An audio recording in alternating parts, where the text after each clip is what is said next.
All right, welcome everybody to another episode of Healing Intentions. This is your host, Dr. Adrian Mehmeti. Today I have a super duper special guest on the show, Ramez Shamieh. Welcome, Ramez. How are you doing, sir? I'm great, brother. I just want to make sure, since it's recording, I looked at my clock right before we started, and it's 11:11. So it's divine that we're together and sharing, man. Absolutely, man. It sure is. And it's the synchronicities are everywhere, man. The synchronicities are everywhere. It's just whether you're tapped in and ready to receive them and be aware of them. But wow, so much so much beauty all around us, man. It's just about noticing it, right? Mm-hmm. And so grateful to have met you at the Joe Dispenza retreat in October in Dallas. Like I've said to so many people, that retreat was worth it just for the people that you meet there, and you're one of those amazing souls, and just so grateful for all the experiences we've had since then, and all the wisdom shared and laughs and memories made. So yeah, really happy to have you here on the podcast and to share your wisdom and love and truths and everything. So happy to have you, man. Why don't we start off by kind of just giving everybody a little introduction, a little brief intro on your background, your story. What has made Yeah, Ramez into the man today. that's beautiful, man. Thank you for that. I grew up in Louisiana, playing soccer. That was kind of my dream. And the World Cup just ended. My first memories of soccer was watching Maradona in '86 in Mexico when he scored 2 goals against England. One of them was the hand of God, and then the second goal he dribbled through the whole team. And I literally fell in love with the game then, and that was a passion of mine to play professional soccer. And so throughout my life, that was a big influence on me. So I grew up in Louisiana. I grew up in a Palestinian family, and that gave me a kind of a neat perspective on the world, because I grew up in Louisiana, and there's not many Palestinians there, as you know, you're Albanian. And so it was a very interesting um, uh, childhood. It was beautiful, but it was a little challenging as I got into my teenage years, not really fitting in with everybody else because I don't look the same. And then when we traveled back to Palestine, I didn't really feel like I fit in there as well. I felt by my family I fit in, but from the surrounding people, this is the American, and it's kind of like he was an outsider. So I really never fit in. And as I developed in adulthood, I started to realize that it's okay not to fit in. We're all so different and so unique that it's perfectly fine not to fit into the molds. And I think I've carried that with me my whole life. That that's also allowed me to meet so many different types of people and connect with so many different types of people. And so then, just growing up, again, I grew up in Louisiana. I went to SMU in Dallas. That's what brought me here today. I played soccer at SMU.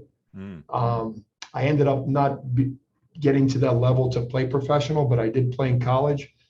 And then I went to law school in New Orleans. Katrina hit there, which brought me back to Dallas because there was no jobs there. And I just trusted that I was going to move back to Dallas. I ended up kind of moving back here because of the guy you interviewed, Tyler, my childhood best friend. He was here, and I was like, you know what? I want to be around my best friend. So I moved back here, found a job, and I started working as a lawyer. And 6 years ago, I started my own law firm. So that's kind of a brief summary of what I've done. And then, and then I'm sure we can get into, how I led into this path of spirituality and awareness. Definitely. Yeah, that's awesome. Yeah, the connections between you and Tyler Robinson, that's the next podcast I'll be releasing here. Another amazing guy I met at the retreat. So you guys know each other from New Orleans, and he was in Dallas, but then now he's back in New Orleans. Yeah. So I've known him since I was like 13 or 14, man. We grew up together in Lake Charles. We've been best friends forever, man, since I was 13 or 14. And Yeah, we talk almost every day, and yeah, he's a special person. Definitely. Definitely. Wow. That's really beautiful. I'm so glad to know that. I didn't even realize that connection that goes so deep. That's amazing. Yeah, yeah, it's really cool, man.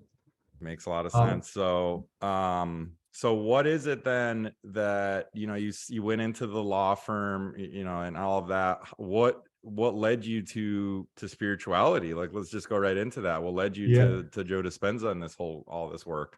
yeah, it wasn't, it was, so I played soccer and I was healthy most of my life. Hmm. I did play goalie, and as you can imagine, when you're hitting the ground nonstop, it's going to cause your neck and your back to be a little jacked up.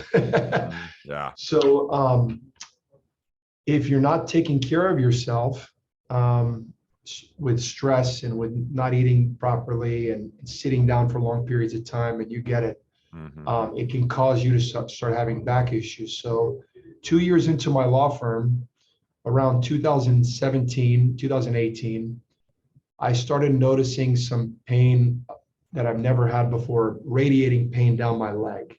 Mm. And this was about the same time that I was not eating. I was still in decent shape. I'm 6'5", so I'm a big guy, but I started gaining a little bit of weight. Was working crazy hours, trying to get this firm going. Stress was adding up. I was not working out as much. So it's like a cycle. Yeah. And so it was a cycle of like really bad habits as far as taking care of myself. And so this pain started to increase to the point where it's like, fuck, man, like I need to do something about this. So I went through physical therapy. I went through all these different modalities, and I was still stressed out. And I didn't realize that at the time, I didn't realize that stress has such a, uh, there's such a correlation between stress and back pain. Hmm. And so my brother's a spine surgeon, and like I was supposed to have a back surgery, man. This is how bad it got. I was losing sleep. I Yep. tried pain medication. It wasn't working. It was making me more irritable. Yep. It was affecting my digestion, and then also my poop. Yeah. It was Yeah. messing everything up. Sure will. So, Yeah. long story short, I was about a month away from surgery. What's crazy, it was supposed to be December 23rd, man. It's the 21st today. It Mm. was supposed to be December 23rd, 2018. So 4 years ago. And a month before that, I went with my birthday's in November. I went with my wife to a beach, and I just told her, I'm going to do everything I can in the next month to eat healthy, watch my stress. I'm going to try to get back into yoga, although it was hurting me, Hmm. and I'm going to see what happens. And so I was really, I was dedicated to these things.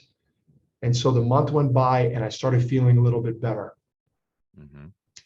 And so I pushed off the surgery. And so I just continued down this path, and I started to realize that I can heal myself. I Mm. can heal myself. And stress was a major thing in that. Hmm. So I really became aware of my stress levels. And and slowly this started, but it was the back injury that brought about this awareness. There was also, as you know, as you continue down this path, there's more and more experiences you have that remind you of, you're creating all of this. Right. You're creating the suffering, or you're creating the joy and the peace and the love. Yep.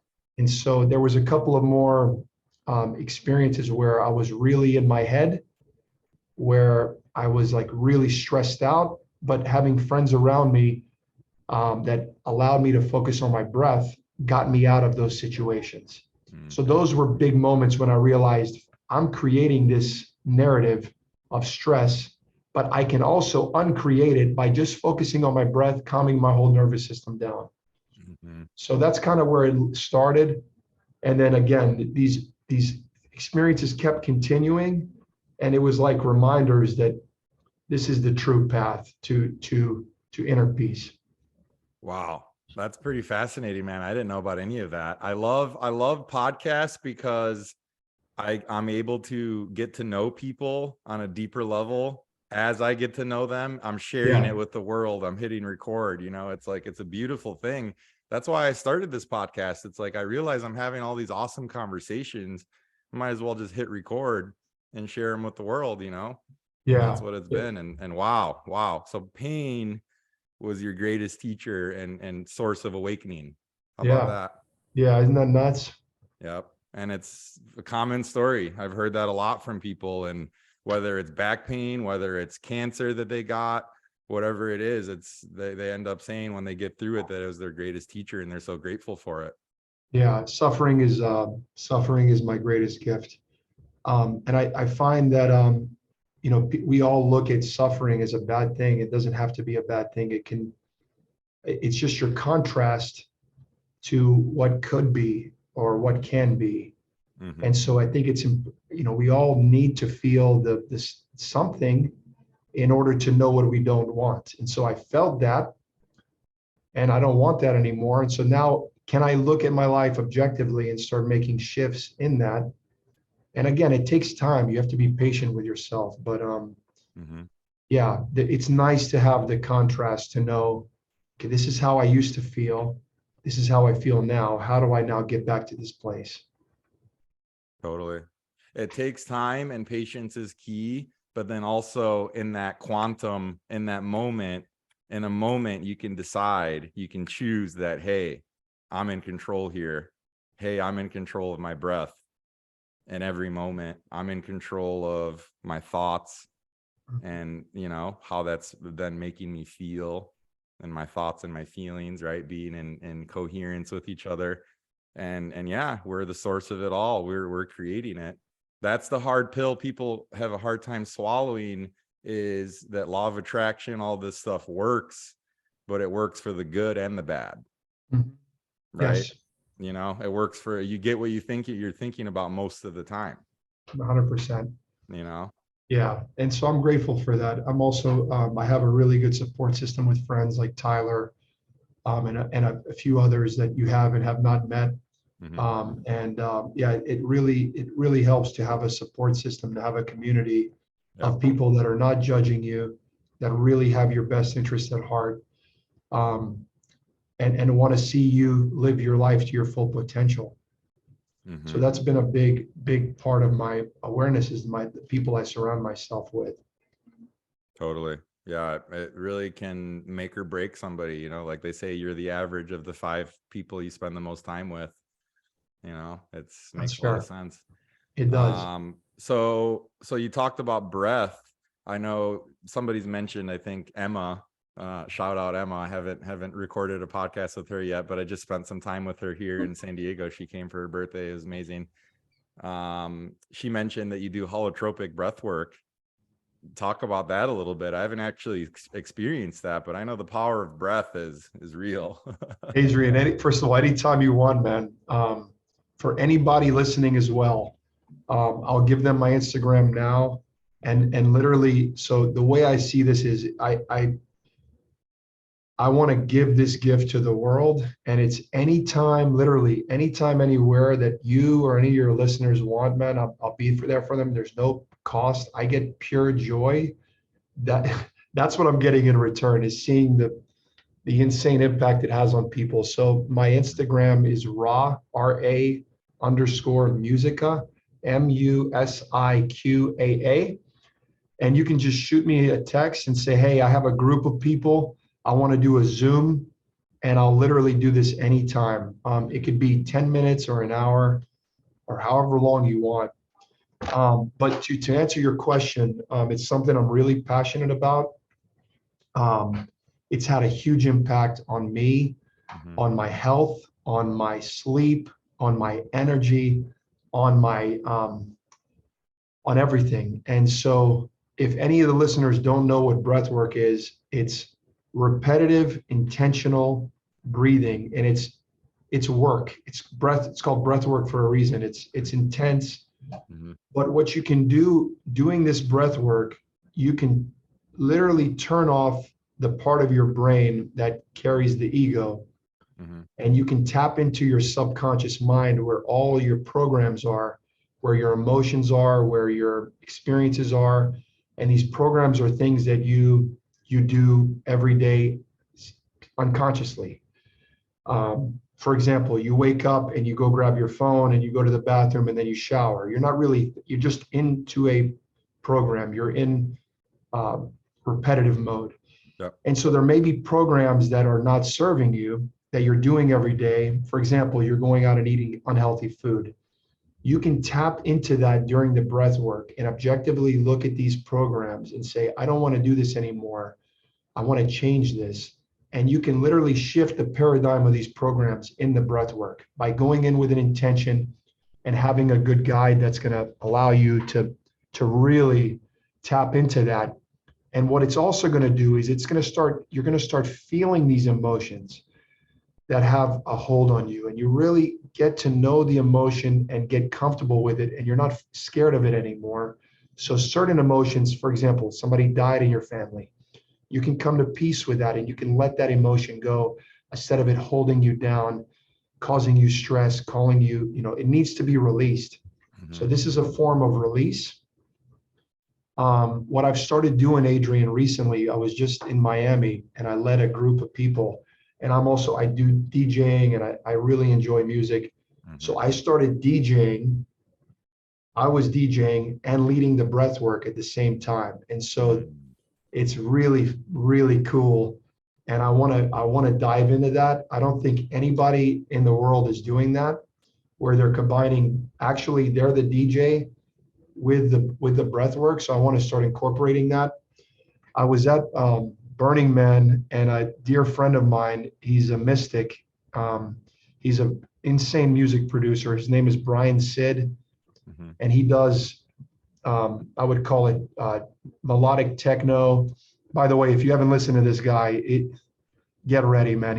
He'll take you on a journey for 6 to 10 hours. It's nuts. Wow. But anyway, I had down. I'm gonna check it out. Yeah, Brian, and then CID. Anyway, he stayed at my camp, and he's kind of the one that got our group together.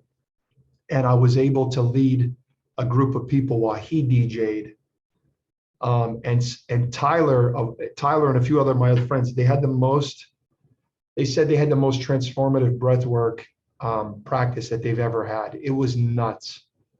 And so he was DJing, but again, this is a path I want to take. I want to start DJing and just going around and doing it for people locally and just around the country. So it's been Adrian, it's been so cool, and I know that's my path. I do yoga, I meditate. I don't really have a desire to teach meditation, to teach yoga. I have a strong desire to continue breath work because I know how impactful it is. And I know how short a time, you only need about 10 minutes. And so it can be very quick. And it's, to me, out of all the modalities you can do, it's one of the most powerful. Definitely. I would agree. And I've had many people tell me their most powerful experiences, like psychedelic type, transcendental type experiences, have been through breath alone, without any substance at all. 100%. Yeah. So that's powerful. Like, you're tapping into that deep, like Joe Dispenza says, it's all within us. And we're just tapping into that through the breath. And I mean, he's big on the breath work throughout the whole retreat as well. Probably not to that level that you're talking about, though, where it's like consistently doing the breath for minutes, even hours at a time, right? What the only difference between taking a psychedelic and doing breath work is the psychedelic, you're putting a drug in your body. The breath work, the drug is already inside of you, and you're releasing the drug, the serotonin, the dopamine, the DMT. It's already inside you, and you're the one doing the release of it. That's why these, you have times where you have euphoria, feelings of euphoria. It's the chemicals that you're allowing to be released that feel really, really good. And so you're doing this without the need for any substances. It's already, like you said, it's already inside you. Yeah. Wow. The DJ breathwork combination, man, that's cool. That's pretty special right there, because I got to experience your love you shared through your DJing there on the boat party. That was so epic, man. Right after the retreat, We went right from the Joe Dispenza retreat directly right onto a boat that Ramez and Tyler and all of his friends rented out, and Ramez set up his DJ equipment and was DJing the most epic music for us on the boat. And I was just like, is this real life? And the sun is setting and people are jumping off the top of the boat, and it was insane, man. It was on a beautiful lake. And it's like, I take it a step back. Just the fact that this hotel was on a lake. Yes. Yeah, it's like it was made for this. It's like the world wanted us to have this experience. And yeah, literally we left the Dispenza retreat and we're on a lake. So people were either walking or taking an Uber to the marina to get on our boat and then to go out. It was a divine, again, another divine experience. And we had such a diverse group of people on the boat. And it worked out beautifully. It really did. And I made this observation while we were on the boat, like we were all just like raising our vibes so high. And I realized, I looked over, I'm like, oh guys, there's the Gaylord Texan right there. We can see where we were all week. Yeah. And it looked like a spaceship. Yep. And then I was like, whoa, we raised our vibe so high over there on that spaceship. And then now in between us is all this water. Yeah. And then here we are on the boat. And it's like the water is the, carrier of the frequency and like making the frequency higher, amplifying it.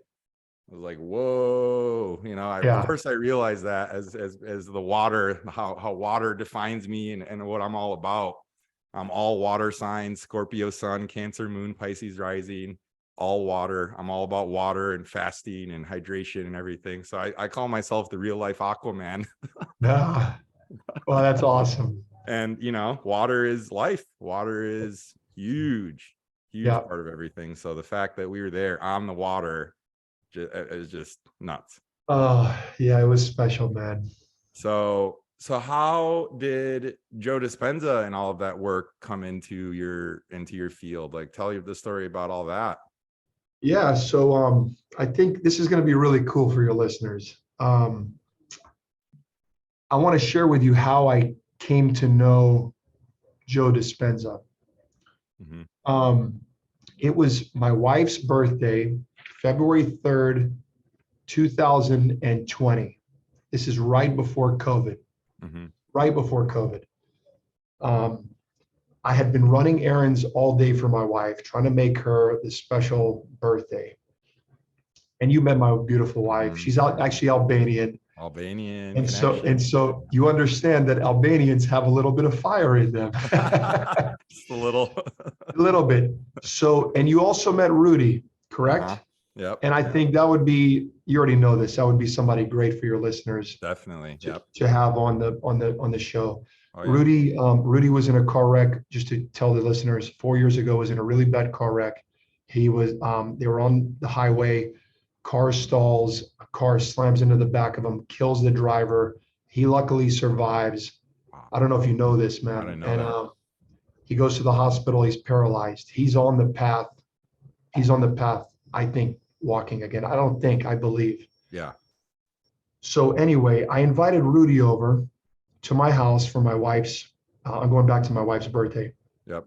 I invited him over after I ran all my errands. And so I hadn't really connected with Rudy in a long time. And so I was vibrating very high this day. And so Rudy comes over, I get in the car with him and we start connecting. And it seemed like 10 minutes. It was about an hour and a half. And my wife had her family all come in. I was so zoned into connecting with Rudy that I completely, in a way, forgot that my it's her birthday. She's got family inside. She'd been texting me. I'm in the car. I'm connecting with Rudy. This is my world. So she comes outside and she's really pissed off at me. She's like, where the hell are you? What are you doing? It's my day, like losing it. And I just remember being really, really calm. There was a lot of energy directed at me, but I remember just saying, this is her day. I'm going to do everything I can to make it special. And it could have, like, again, in life, we have these choices. We can take different paths. I could have chosen to uh, take it personal Yeah. and fired back, but I chose not to. I chose to be in peace, and um, I chose to be in a state of love and understanding that it's going to pass. Let's just go make the best of it. You chose And to so I'm really, respond instead of react. yes, in a loving way. And that's been, I mean, I'm not perfect. There's going to be times when I react, but again, it's a good reminder that if you do this, this is the little token you get. So check this out, man. We go to dinner, a big group of us, and at one point in the dinner, I didn't drink that much, man. But at one point in the dinner, I took off my shirt. I'm giving my wife a lap dance. Everybody's losing it in the restaurant, man. Watch how crazy this is. The waiter comes up to me. He's like, man, what are you doing? Because I know you're not drunk, but there's something about you're doing, and I know it. And I go, look, man, let's go outside and talk. So I go outside and I talk with him, and I start telling him, I meditate, I do breath work, I'm really big into my energy. I do yoga, I do all these modalities. So I get his information. And I think at the time he was breaking up with his girlfriend. He was kind of in a bad place. And I said, look, man, I'll help you anytime you need. Just all you got to do is call me. Okay. So just keep that in mind. So we leave dinner. We go to another little speakeasy. I had wanted to go outside. So I wanted to go outside just to get some fresh air. And there's a bouncer there I hadn't seen in like 10 years. And we start connecting, man. And we start talking about awareness and all these things. And he starts telling me about his journey. And his journey leads him to this book by Joe Dispenza. And he starts telling me that he's read it 3 or 4 times. And he goes, man, you know what? Fuck it. I'm going to go give you the book. I'm almost done with it. Here's the book. I'm losing my mind because I'm like, what a special gift to have this book. So I get the book. And then at the same time, my wife tells me she's not feeling good. She's going to go home. Okay. So she goes home. I'm immediately thinking, I have to tell, because he told me the whole story about, I left this part out. He tells me the whole story about Dispenza. Dispenza had a very bad bike accident. He hurt his back. He healed his back. Right. Rudy's with me again. So I'm like, I have to go tell Rudy about this guy. Maybe he's never heard of him. So I go grab Rudy. I introduce him to the bouncer. I share with him, hey, he just gave me this book. Have you ever heard of this guy? Rudy's like, yeah, man. I've been into his work for like years. Wow. So long story short, Rudy lights up a joint. Okay. Hopefully this is an adult audience. Oh, I smoke joints on this podcast. That's all good. Just not this Amazing. one.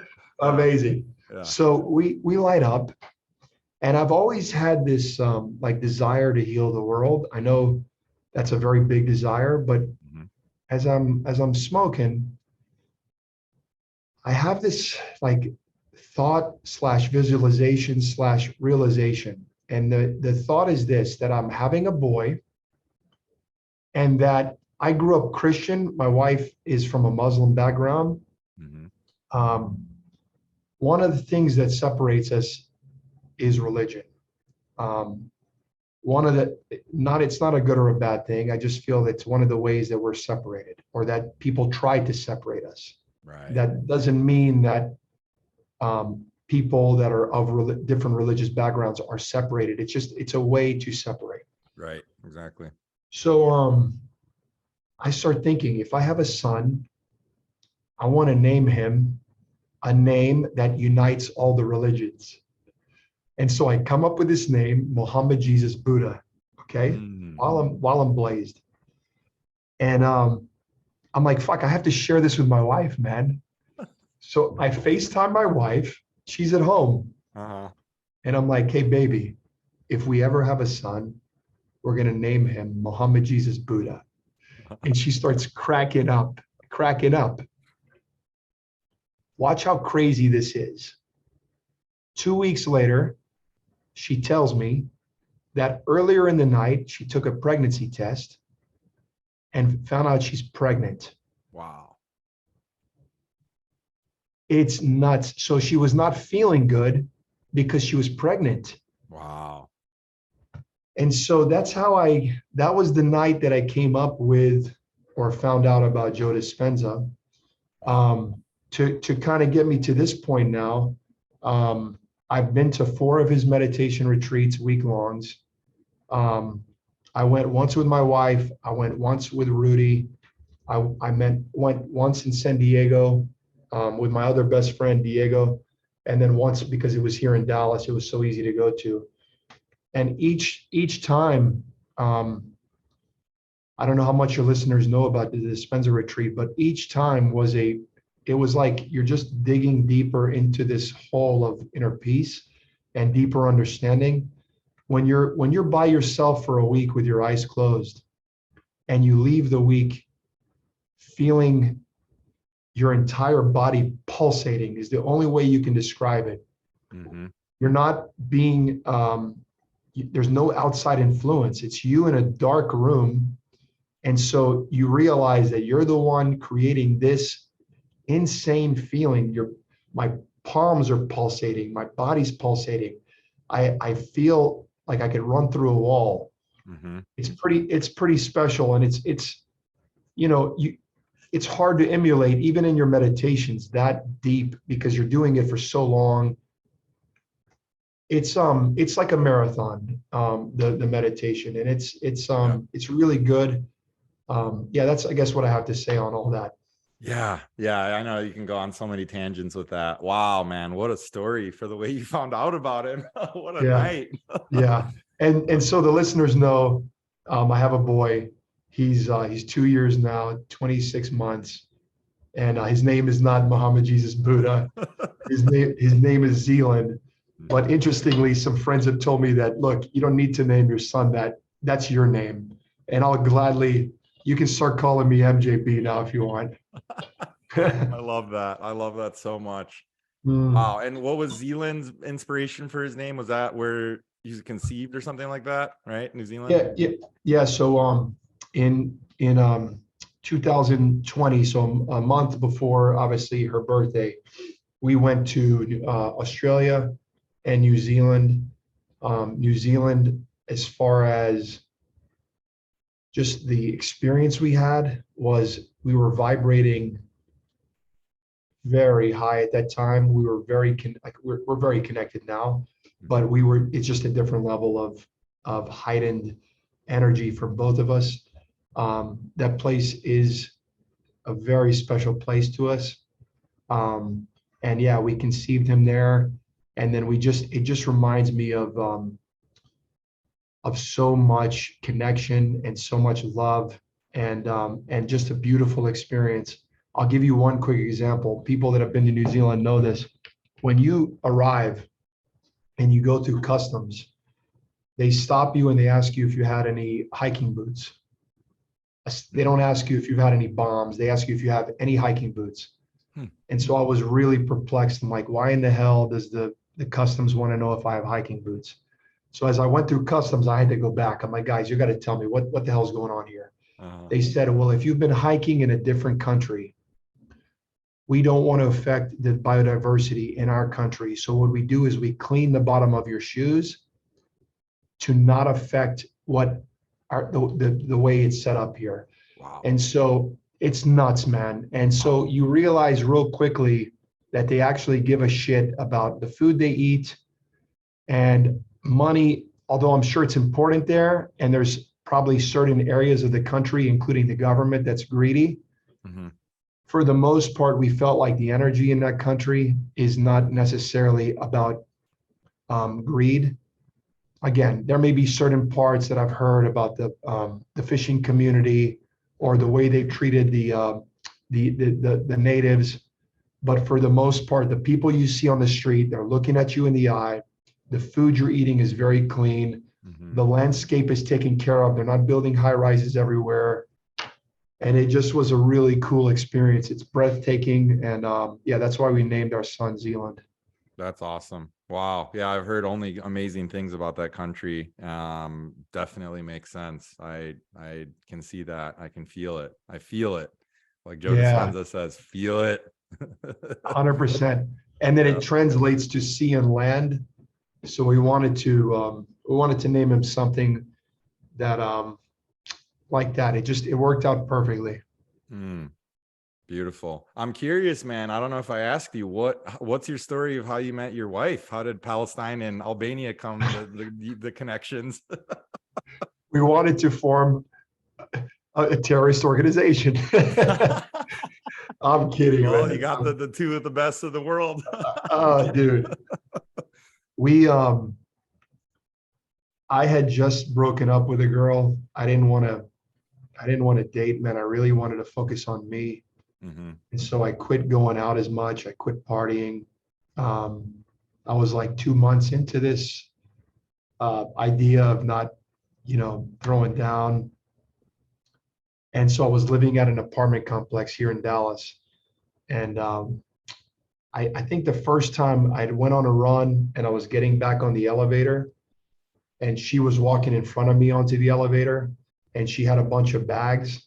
So she lived in my building. Hmm. And so I started flirting with her, and she wanted nothing to do with it, man. And yeah, so I start flirting with her, and she gets off, and she was being nice, but she was trying to be protective. Hmm. And so that was the last I saw of her. And then a couple of days later, I was either going on a run or coming back from work, and so we bump again on an elevator. And so we lived really close to each other. She was on the 12th floor. I was on the 13th floor. Mm. So I was flirting with her a little bit more. And then I didn't do anything else, but she starts getting off, and the elevator doors start closing. And as that's happening, I'm like, dude, what the fuck are you doing? Quit being a pansy.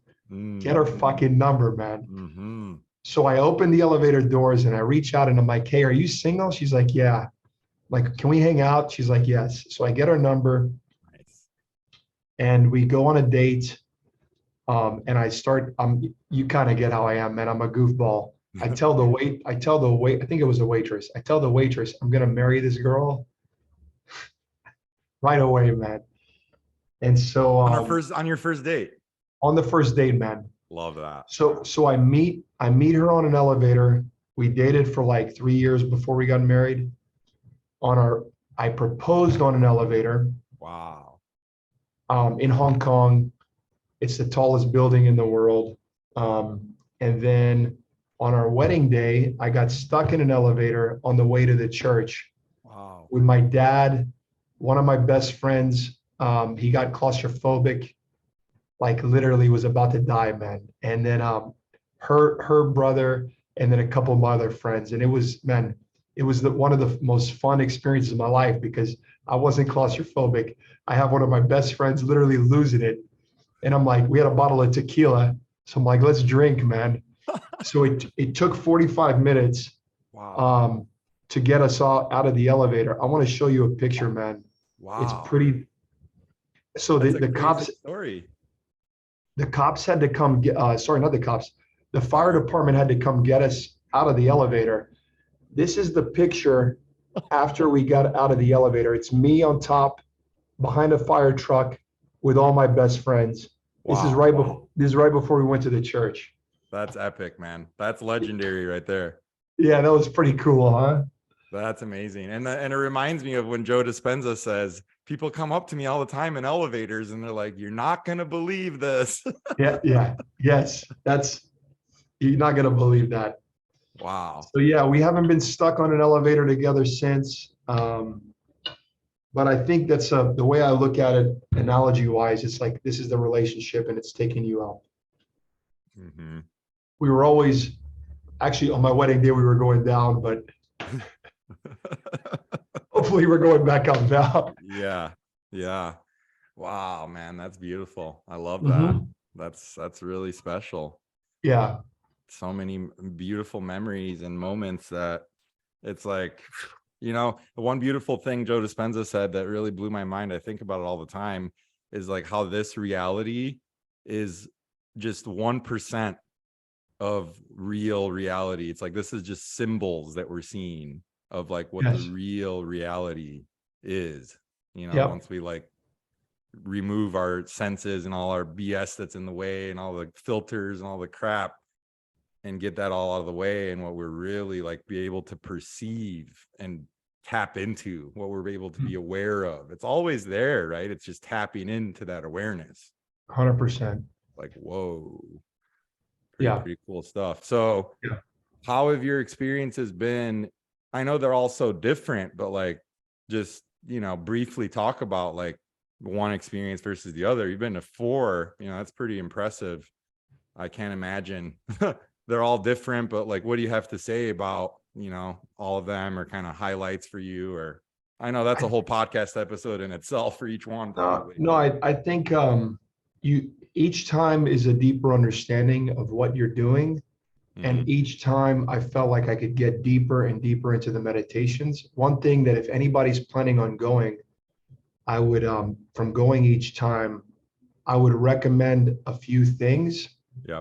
The first thing is you're going to be getting up very, very early. So the earlier you can train yourself to getting up at 3:30 in the morning or 4 in the morning, it helps to have a week or two before to really prep going into it. So you're not going into these meditations tired at all.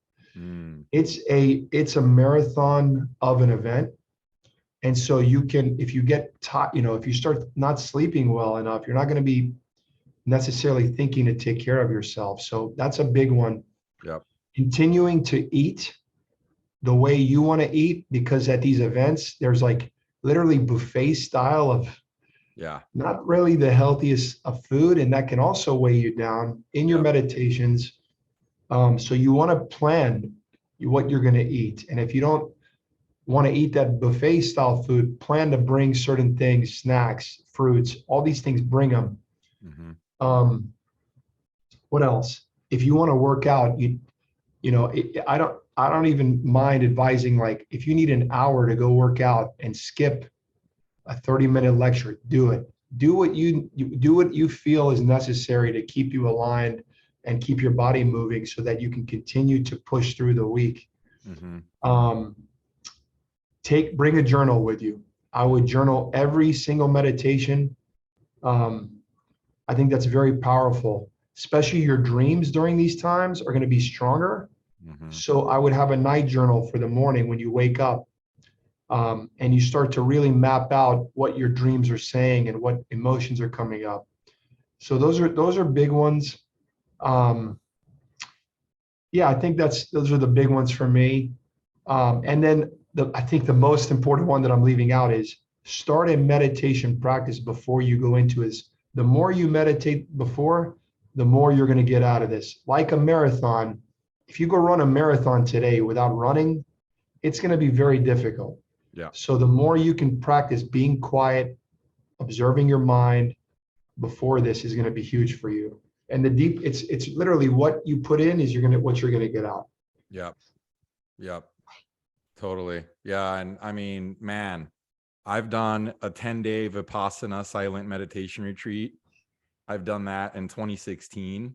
Like, before I ever touched any psychedelics, anything, I just went all the way in. And that was the most intense thing I've ever done by far. Wow. You know, it's crazy. Like, you literally feel like you're losing your mind the first couple of days, you know, and then your mind just kind of gives up. And it's like, okay, you're going to be sitting here meditating 14 hours a day. I guess we're doing this, you know, and then it's just like, whoa, the most calm peace I've ever experienced. I was expecting the Joe Dispenza retreat to kind of be like that, where we meditate like almost the whole time together. So it wasn't like that. We meditate, you know, a few hours in the day, whatever, 5-6 hours, whatever it is. It's quite a lot still. But even for me and how much I'd prepared and have meditated in my life, I still struggle at times before this retreat to meditate for 10 minutes. It was hard for me. It was like, 10 minutes. This is a struggle. I'd look at the timer and like, oh shit, still a couple minutes left, you know? But then at that retreat, it's like, you have no choice. You're in it. And when 1,800 people around you are in it together, that group mind, that energy that gets created, there's no words really. You just have to experience it. And then I would just share this with you. I sometimes struggle with setting too high of goals. Yeah. Like I do, for example, I try to just do a nine different things that I wanted to do each day. Mm-hmm. And that's a lot. Yeah. So maybe, like, for example, using your 10-minute meditation, for those that are like, man, 10 minutes is a long time. Start with 1 minute, Mm-hmm. build on that, 2 minutes, after a week, maybe 3 minutes. And so you're building a practice and you're making it fun and you're making it achievable. Mm-hmm. And then you can get to 10 minutes. But realizing, like, after a day or two, you're like, fuck, I don't want to do this again. Then cut it back to 5 minutes and make it achievable so it becomes a habit. That's the key, is doing something in a routine to where it's fun and it's achievable. Yeah. Yeah. And it's so it can stay consistent, because consistency is the key. It's better to meditate every day for 1 minute than once a week for an hour, Yes. you know? Yes. And you're just overcoming your mind by just sitting there saying, I'm going to do this. Yeah. It may not be as long as I like, but I'm going to sit down and do this, and I'm going to quiet my mind. I'm in control. I'm not going to allow my programs or my fears or my doubts to come in and dictate what I'm going to do today. I'm going to do this. Yep. Yep. And what a powerful way to start every day, right? That's the whole idea. That's his whole teaching, is start your day like that. And how do you think the rest of your day is going to go? Oh yeah. You know, pretty good. Pretty good. A lot better than if you didn't start it that way. 100%. I went to yoga this morning with a employee of mine, Mm-hmm. and I left with my body open, feeling great, feeling really calm but energized. And so I really like to do some movement in the morning. I like to do some breath work in the morning. I like to meditate in the morning, and then you can start your day, because, as most people know, this is an insane world, and it has the potential to affect you. Oh, yeah. Excuse me, if you're not careful with what you're doing. Because if you just wake up, you take a shower, and you rush to work, you're potentially setting yourself up for falling back into the programs. Mm-hmm. Mm-hmm. So Yeah, man. doing what each person needs to feel aligned, to feel energetic, to feel calm is really important first thing in the morning. So I agree, definitely. What is your current meditation practice like? Like, I'm curious, after doing 4 Dispenza retreats, like, how rigid are you to, his guided meditations or your practice, or just like how everybody does it? I'm just curious. Yeah. So I have a 2-year-old, so that it really depends on the day, Right. and what time he has the potential to wake me up really early some days. Mm-hmm. I would like it. This is one of the things I'm working through, is I'd like it to be very consistent where I'm doing it every day. Mm-hmm. It hasn't been, so that's something that I'm working on. I truly enjoy his meditations. I think they're so powerful, and he has such a wide range of meditations. So it's not like you're going to get bored with the same type of meditations. He's got a lot of different ones. Yep. I also like just doing my own, where I'm just observing my thoughts, Mm-hmm. and I'm just, whenever my thoughts take me away, just coming back to my breath Mm-hmm. and focusing on my breath, Mm-hmm. and then trying to become aware of sounds, feelings, um, sensations, Mm-hmm. smells. So that's another practice I have. But it's just, the more I do it, since the first time I went to his retreat, even before then, I found that it's so much easier for me to really tap in. And there's certain days, as you know, it's just really hard. You got a lot going on.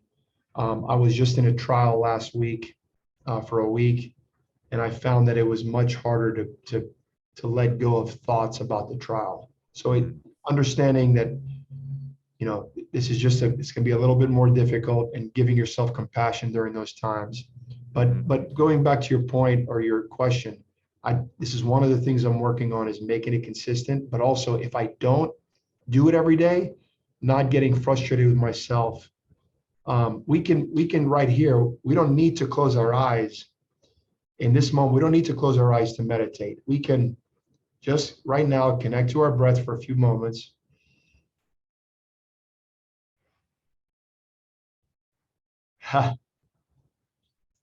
Connect to our breath and start to observe what's going on. And what I try to incorporate is a meditation throughout my day. So I'm taking my awareness and trying to move it where I'm observing myself, but everything else around me. So I'm not identifying with my thoughts as much. So although I'm not sitting down in meditation, I'm trying to make meditation my entire day.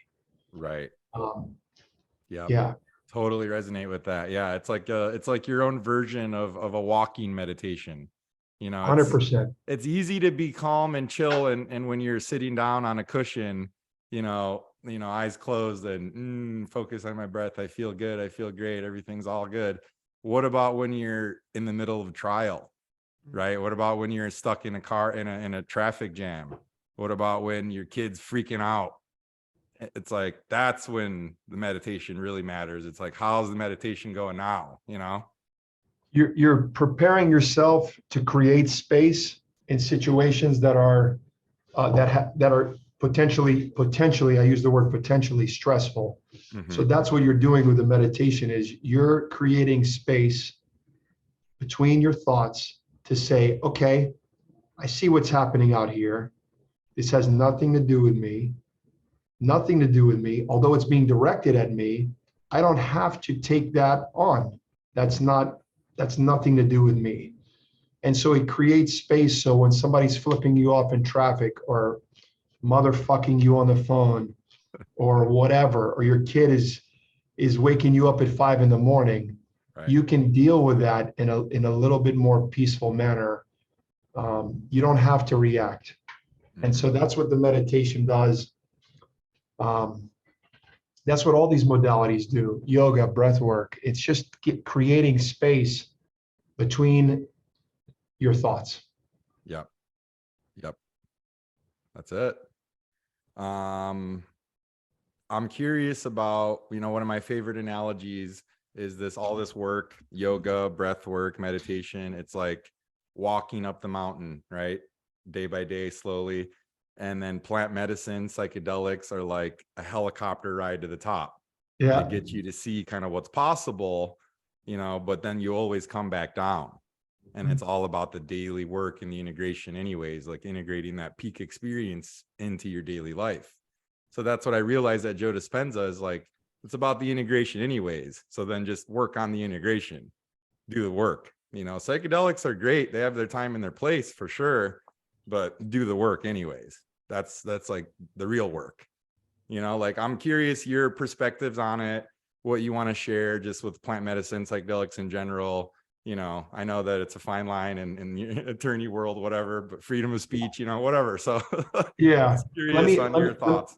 Let me add one thing. It's like you just mentioned doing the work. Doing the work takes time. It takes energy. It takes a lot of dedication. You're gonna be doing something, right? So that's a choice you have. You don't have to do that. But what's the alternative? What's the contrast? The contrast is you continue to go back into your programs unconsciously, and you continue to allow these things to cause you suffering. And so it's a choice you have. So knowing that these are your two alternatives, which choice are you going to do? And if we just look objectively at each other, I would much rather do some work to find a lot more peace, a lot more happiness, deal with situations better, deal with people better. And going back to the psychedelics, I know it's a lot of people think it does wonders for. You don't necessarily need to do that. Right. You don't need to do anything. It's definitely an option. And there, for a lot of people, it's like you said, it's a shortcut, but it's not something that's required. Right. None of this is required, but at least for me, what I found, yoga, meditation, breath work, watching what I eat, really being structured on what I eat, when I eat, how I sleep, when I sleep. And then when I want to do something fun, no matter what it is, I'm going to do it. I'm going to allow myself to do it. Yep. With intention, with consciously choosing to do something. Yep. So that's been, for me, that's what works for me. And I encourage anybody listening to find what works for you, what you actually enjoy doing. Don't do it because somebody else is telling you to do it, but what makes you happy. Yeah. And that includes eating and music, and do what you truly enjoy, because at the end of the day, breath work, meditation, yoga, if it's not fun for you, don't do it. Find what brings you peace. Yep. For me, I found for me, when I consistently do these things, I find that my energy level is insane. The things I attract are insane. The people I surround myself, it just seems like it's all coming together. So yeah, that's what I would say about psychedelics. It's an option if that works for you, but it's not required. Just make sure you're doing all of that with intention, and you'll get back what you're putting into it. Well said. Well said, sir. Yeah. I agree. So I'm curious about attorney Ramez. I don't know anything about your law firm, your attorney life. Like, talk about that a little bit. What got you into law? What are you passionate about within it? What's your future look like with law? Yeah, that's a great question, man. So I played soccer when I was growing up, being a lawyer. I mean, I don't really look like a lawyer, man. Right. You know, that was really never in the folds. But I did a congressional internship in college with a congressman, and I kind of got an interest to the law. And then growing up Palestinian, I wanted to do something where I give back to my people, or I figure out a way to fucking bring peace to this area. And so law kind of seemed like a good avenue. My dad's a doctor, my brother's a doctor, everybody in my family's a fucking doctor. I didn't want to go to school to be a doctor, man. Yep. Interestingly, when I was 4, I told my family I wanted to be a heart doctor. And I don't think I needed to go to school for that, man. I think I can do that without the education. There you are. Boom. So, yeah. So love that. I Tulane in New Orleans had a sports law program, and that kind of attracted me. I was like, wow, I can maybe have a sports agency. I was big into Jerry Maguire. And so I ended up going to Tulane, and I got, I did some sports law classes.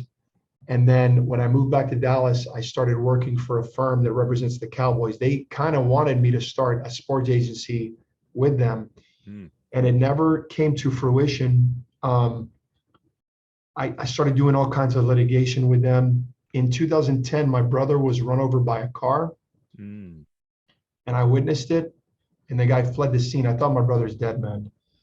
And so that's what got me into personal injury, to be honest with you. I had a close friend that was working at another firm that did personal injury. So I convinced the boss to bring him over to help me on this case. And so I actually started liking it, and I started growing in it. And eventually I started my own firm in 2016. And it's intense, man. I have 17 employees now.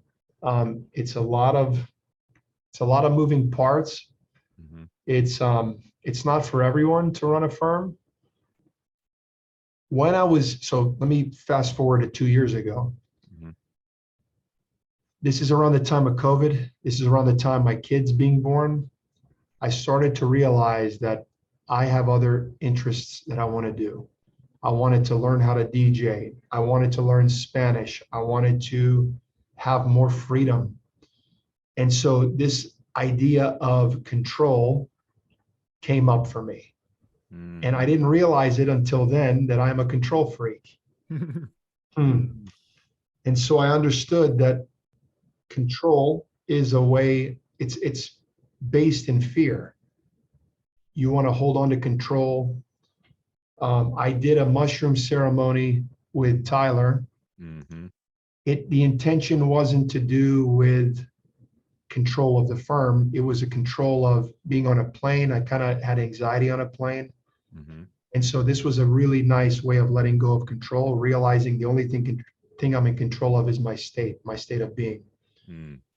And so, but one of the things that I think helped me eventually was understanding that I don't need to micromanage. I can let go of some control. I can put people in charge. I can trust. I can create a system where I don't have to be here as much. But the only way to do that is facing this fear. Mm. So eventually, the past 2 years, I start, and it's 12/12, by the way. Wow, man. Like you Numbers. famously say, come on. Come on, man. Come on. Um, so I start realizing I need to let go of this. But the main thing I would tell any listener is like, write down, what the fuck do you want? What do you want? If you don't know what you want, you're never going to get what you want. You need to write down what you want. And what I wanted is more time to do whatever the hell I wanted to do. Yep. Okay. And I can tell you, it was a big piece of my freedom. I can spend 2 hours with you. I can spend 3 hours with you right now. Mm-hmm. And I don't have to worry about my emails or the firm burning down. Yeah. I can do what I want to do. And I can, if I want to go home and spend time with my kid, I can do that. If I want to go on a trip, I can do that. But that was the fundamental thing. So getting past that was huge for me. Mm-hmm. And so then I started putting things in place where I get reports every month. And through growing pains of the firm, I had really good people that I could rely on and incentivize them to then step into certain roles that they could take over. Mm-hmm. So that's been huge, man. And right now, I'm at my firm right now, but I'm not relied on. I can jump into a case when I want to. I don't have to. Nobody's relying on me to do anything. I'm just overseeing it, making sure it's running. And then the next step for me is I'm working on it now. I want to create, I call it a center. It's not really a center. It's going to be just a community area. I visualize, what I visualize is everything I love to do in one place. And there's nowhere like it on earth, but it's going to have a yoga, breathwork, meditation room. It's going to have an art room. It's going to have a music room with a recording studio where underprivileged kids can come in and just start recording. It's going to have an outdoor space where anybody that they want, a violinist, a guitarist, a DJ, can come in and plug in and start playing for people. Wow. It's going to have a real fucking cafe and a real coffee shop with real food, man. Mm-hmm. Not just organic, but we're going to take it a step further. No seed oils. We're going to have no sugar added. We're going to have wild caught fish, grass-fed beef. Yeah. We're going to have real shit, man, and real coffee beans. So I want it to be as authentic as possible. I want to be a place where people love to come. It's going to have an ice plunge. It's going to have a ping pong room. It's going to have a projector room where you can come in and watch the World Cup. Mm-hmm. I don't want to leave, man. I want to be there all day. I want my kid to grow up around this environment. I want to have my law firm there. Mm-hmm. So, and one of the things I want is I want the people that work here to have access to all of this. And so that's something I'm working on, visualizing the space. It's coming through. Rudy, the guy that I talked to you about earlier, is looking for the space. Of course, it's him. It's nobody else. Mm-hmm. And so I truly he's in real estate, right? He's in real estate, man. He's in real estate. So I do Reiki healing too. I want my Reiki healer there. I want to do sound baths there. I want to have events there. Mm-hmm. I want to do whatever comes up. I want it there. But that way I can be there, and I don't want to, it's not even work. It's just being part of something bigger. That's not even work. It's just love and action right there. Wow. Yeah. Wow, Yeah. man. That sounds beautiful. I Yeah. visualize it so perfectly, and it's like it already exists. It's there. We're just tapping in and bringing it into this 3D, right? It already exists, and it's not a question, it's not a thought, it's a belief. And I know it's going to happen. One of my best friends is working with me right now. His name is Billy. He's also a badass and somebody you should talk to. Mm. But he's working with me. He moved from Phoenix, and it's like, why is he moving here? He's working with me now, but the vision is this center for him to be a part of it. So Beautiful. Wow. yeah, it's all coming together, man, slowly, and I'm just trusting that it's all happening at the right time. That's amazing. I'm really, really excited for you guys. That's I can't wait to come visit that and replicate that in San Diego, because that Yeah, sounds perfect, brother. man. Of course. I would love to do it with you if you ever have a desire. I have a big desire. Everything you're Yeah. talking about there, I have same visions of, but not exactly like what you said, but like incorporating everything I love together.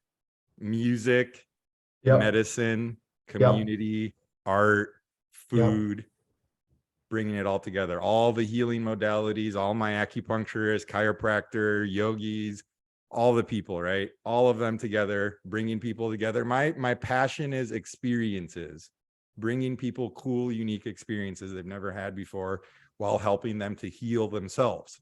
Yep. That's the key, right?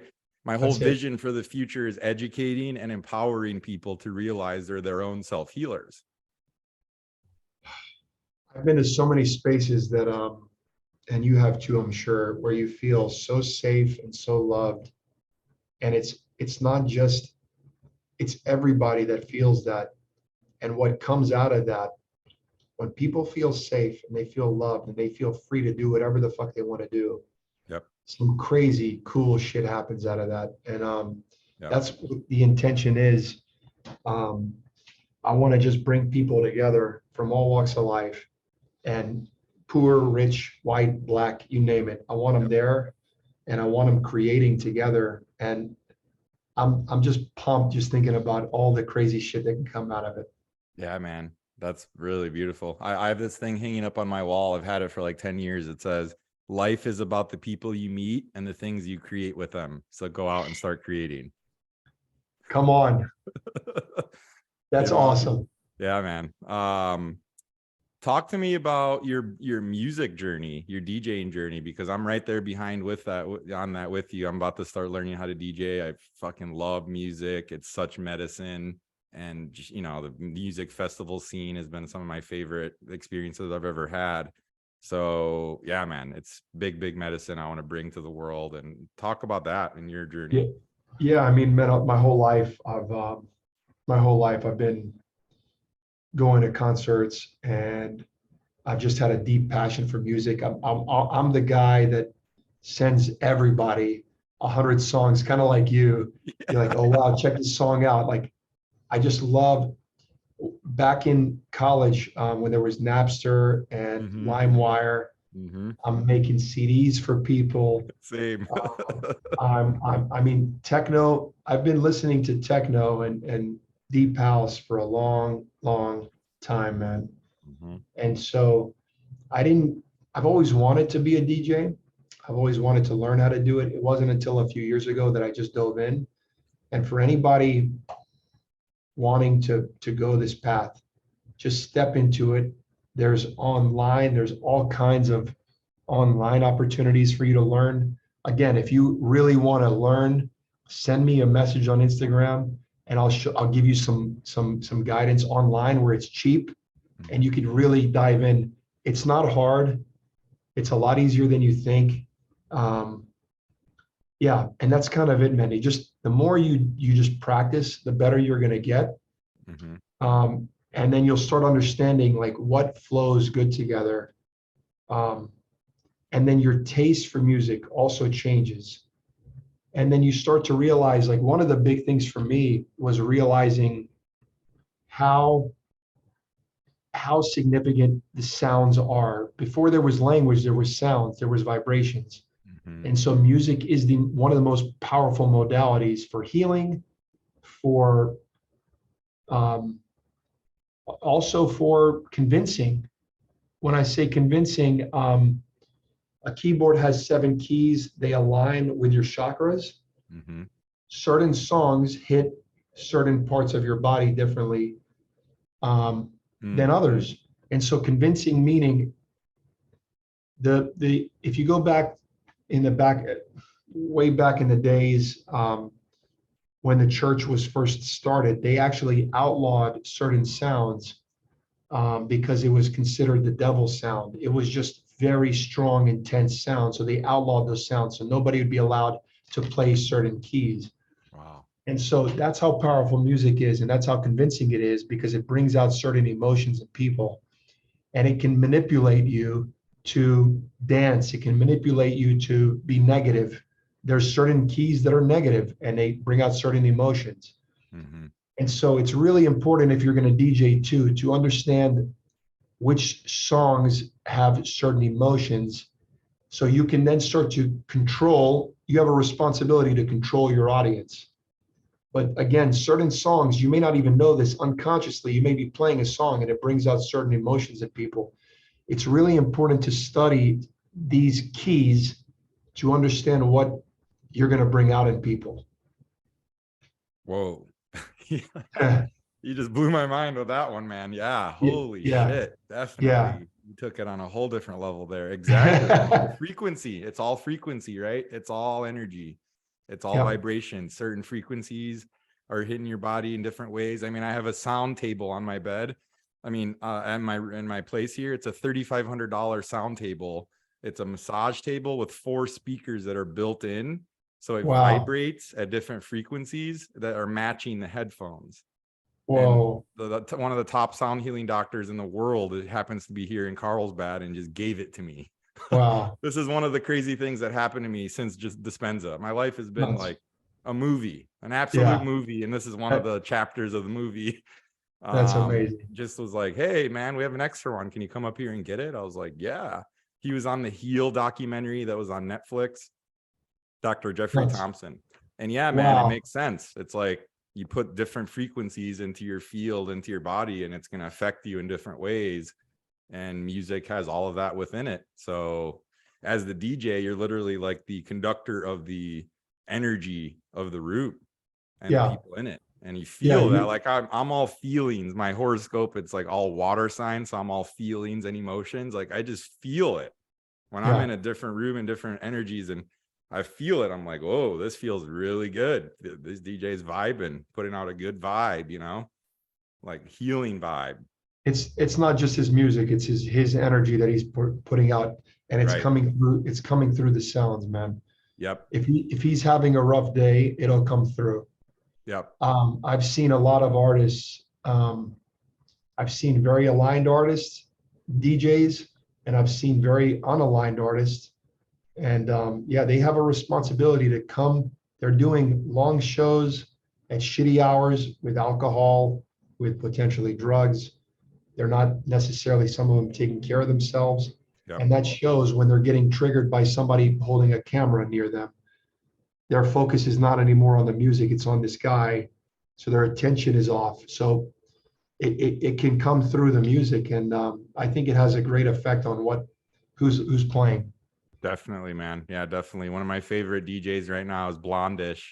And she has such an amazing energy, and she's all about meditating, and she talks about, she creates an energy bubble around her, you know, so when she performs, she's protected from other people's energy not influencing her as much. And I just saw her in LA a couple weeks ago. She's so amazing, man. She literally gave me mushroom chocolates to hand out to the people in the crowd.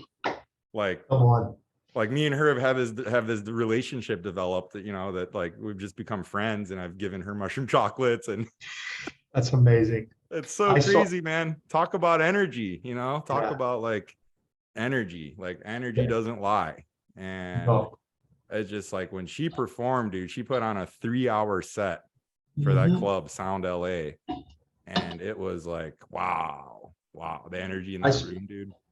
Yeah, it was nuts. I saw her twice at Burning Man this year. She's really, really good. Yeah, that's right. Oh, Burning Man, dude. I don't want to go on too many tangents here, but talk about your Burning Man experience. Have you been just once, or how's that? That was my first time this past year. For me, it was like the New Year's Eve celebration of everything I've done. It's not a party, it's magic. Yeah. It's a magical playground for any walk of life, from a 2-year-old to a 98-year-old, to be completely free and do whatever you want and just be inspired by everyone and everything. And there's going to be some physical challenges, which is part of life. There's going to be some spiritual, emotional challenges. And so it's like, how well have you prepared yourself for this peak experience? And if you prepared yourself well, physically, mentally, spiritually, you're going to thrive, man. And so for me, it was a profound experience I'll remember for the rest of my life. The synchronicities, like you talked about earlier, were on electrical mode. It was like, I made this pact with myself through my friends. We kind of made this pact. Everybody we look at, we catch eye to eye, we go talk to them. Like once, and I'm not trying to go look with everybody's, you know what I mean? But if I catch eyes with somebody, enough of the, oh, should I go talk to this person story?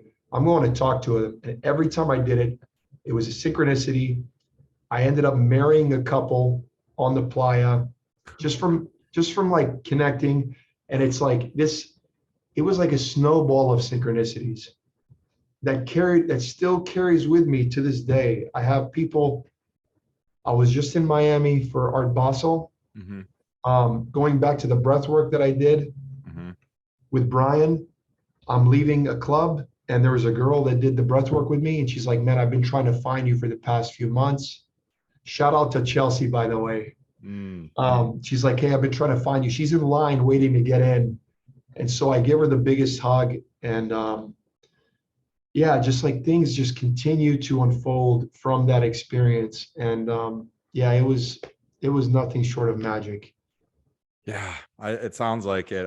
It's been high on my list here. 2023 is my year for sure. 23 is my number, as I've shared with you, and the synchronicities around that. So I'm going to Envision Costa Rica with a bunch of people from the retreat. Tyler, Drake, Megan, probably some more people are going to be there, and then a bunch of new friends that I've made recently are all going. So I'm super excited for that festival in Costa Rica in February, and then Burning Man in end of August. So we need to plan.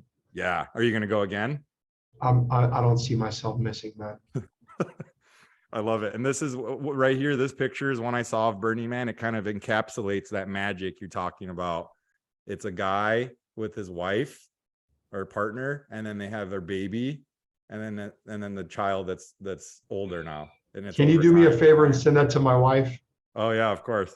I'll send it to both. Yeah, send it to us, man. It'll help convince her to make it happen, right? I got you, man. From one Albanian to another. Come on. I got you. Albanian connection. Yeah. I think it was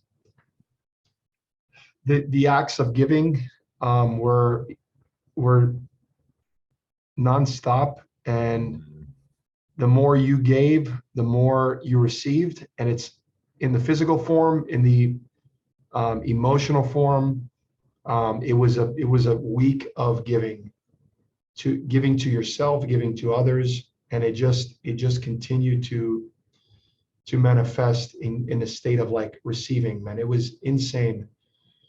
Well, I thought for a second, I was like, wait, are you talking about Burning Man or life? And it's the same thing, right? It's the same thing. You give, it's the same thing. You get what you give. You keep giving and you keep getting. It's like, oh, isn't that how it works? The funny thing, man, is like, you would expect that the music would be the highlight, and it was probably the lowest. It was not. The music was great, but as you know, and I didn't mention anything about the music. It's or the party. It wasn't a party to me at all. There's in a party environment, certain aspects of it. Yeah. But it's a city. I'm sure most of your listeners know this. It's just a city like Dallas. There's no different. There's just more people and there's different energies here, but it's still things you can attract here. It's just a little different. It's a different city. So if you want to party, you can party. If you want to go listen to music, you can listen to music. But there's so much more to it. Yeah. That's amazing. Yeah, no, I cannot wait. It's something like there's nothing else like it on earth that's created. So it's No, special it time. is. Man, there's so much so much we can talk about, man. This has been amazing. What else is on your mind that you want to share with everybody listening? We've talked about so many different topics, but what do you feel like is really on your heart right now that people should be, that maybe people that are struggling a bit right now, maybe people that it's the holiday time, it's the winter, it's cold in a lot of places, maybe people that are going through it right now, they're not doing so well mentally, what would you have to share to them? How would you First, advise them? yeah, first of all, whoever that is, I love you unconditionally. I'm here to support you. Adrian is here to support you. Mm-hmm. If you need a hug, if you need just somebody to yell at, I'm here for you. If you want to just talk about whatever, man, I'm here to listen. And that would be my biggest thing, is that we're all going through something too. We're all going through something. Um, and it could be small or it could be big, but whatever you're going through, everybody's been through it, and there's support for you. Knowing that whatever you're going through is only your growth. So if you can just look at whatever you're going through as, I actually need this to grow. What's on the other side of this? Mm-hmm. What's on the other side of this? Instead of, so we sometimes narrow in on, fuck this problem and there's nothing else in the world. But can you just take for a second that problem or that issue or that person and say, okay, what is this person or this thing teaching me? And what is on the other side of it? What happens if I just take that narrow view and open it up and see what else I could be getting from this? And so,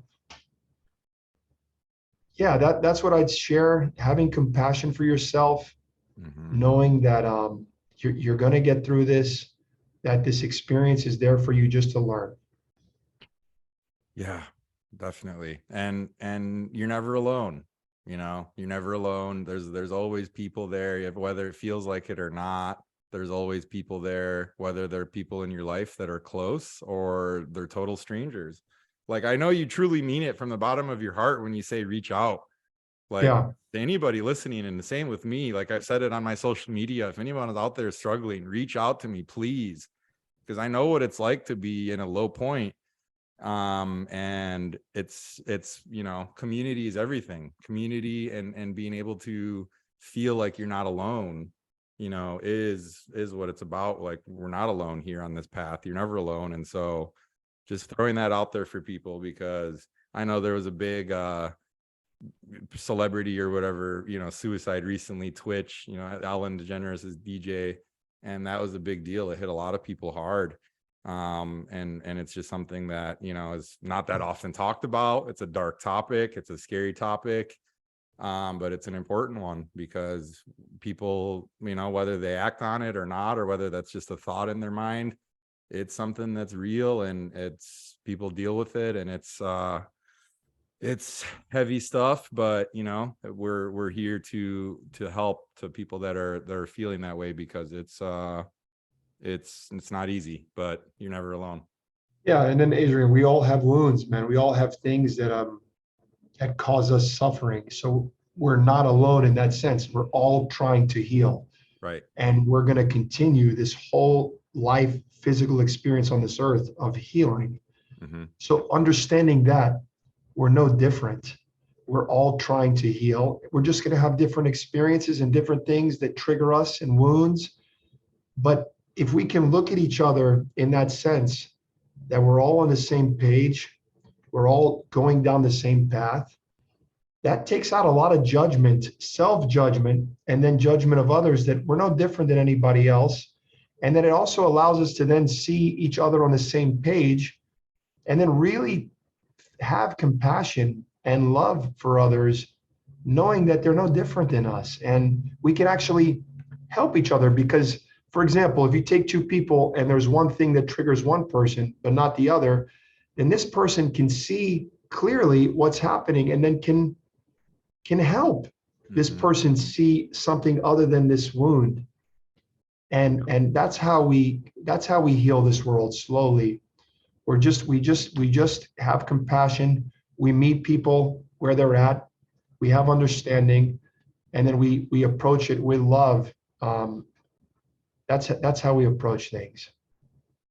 Definitely. Love is what it's all about. And like that, the Interstellar movie with Matthew McConaughey, how love is able to like go through the dimensions and go through time and all of that. It's like, whoa, mind-blowing stuff. I felt like that movie really did a good job visually representing kind of like what the stuff Joe Dispenza talks about and others, and like the different dimensions that are all happening all at the same time. Like it's all right now. It's all happening right now. That's the quantum physics, really out there stuff, but it's not that out there. That's what's so cool about Joe Dispenza is he's bringing the really out there esoteric principles and bridging the gap with the science and getting people to be like, oh shit, this is real. This is not just some woo-woo chakra Indian Ayurvedic stuff. This is real stuff here that really is working for you, whether you want to believe it or not. It's working. Yeah, it's working. One final thing that I've been really having come up for me is, for people that are on this path, we have this aspiration to always be happy. And that's just an illusion. There's gonna be times where we're not fucking happy. We're human, man. Right. And we're gonna have bad days. And so letting go of any attachment to like this, like we have this aspiration, always be happy. Let go of that. Yep. Let go of that. You don't need to be happy all the time. Yep. You're not gonna be happy all the time. That's just an illusion. People that are happy all the time are either delusional or they're detached. Yeah. And it's there's going to be times where you get triggered and you are suffering or you're affected, or that's part of life. There's no good emotion, happy, and negative or bad emotion, anger. It's just emotions. And so really just not, it's okay to want to be happy, right? But when we attach to like wanting always to be happy, there's going to be something that smacks you in the face that says, no. You're not going to be happy right now. So I think that's an important thing for people that are on this path. It's a desire to always be happy, but not attaching to it. Totally, man. And that's the yin yang of life, right? Like you don't appreciate the happiness unless you have the deep sadness. You don't appreciate the sunny days unless the rainy days come by and you're like, oh, you don't appreciate your health until you're sick. And you're like, oh shit. Health is wealth, really. Yes. As you know, very well with your story about your back pain, that was your teacher. That was your awakening. 100%. Yeah, man. Wow. This has been epic, as I only could have imagined us coming together and making. Thank you so much, man. From the bottom of my heart, you're such an amazing soul. I'm so grateful that we met and we're in each other's lives. Cannot wait for much more to come, whatever that is, in person, virtually, all of the above. I really can't wait until we dance and party together to some amazing music that you DJ, that I DJ, that all of our friends DJ. Come on. Yeah, man. So much love, so much gratitude. Thank you for who you are, and keep shining bright. And yeah, man, thanks from the bottom of my heart. I'm gonna start crying if I keep going here. I wish I could give you a big ass hug, man. Again, thank you for having me, and for the listeners that are listening this long. You listened to me for almost an hour and 40 minutes. Holy shit.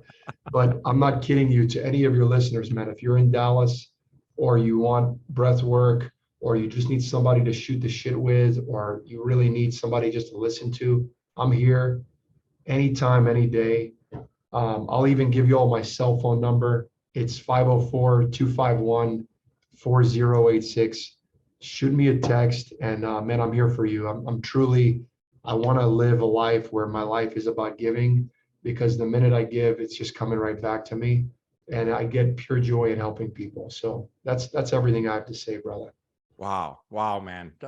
Just like Megan said, when I first met you, she looked over at you and she's like, that man right there, he's pure love. And I'm like, Yeah. I see it. Yeah. So Thank you, brother. 100% spot on, Megan. And Yeah. man, thank you again. And we'll talk really soon, bro. Have a great Love you. And then Megan, if you're listening to this, I love you too. Love you, bro. We'll talk soon. Take care, man.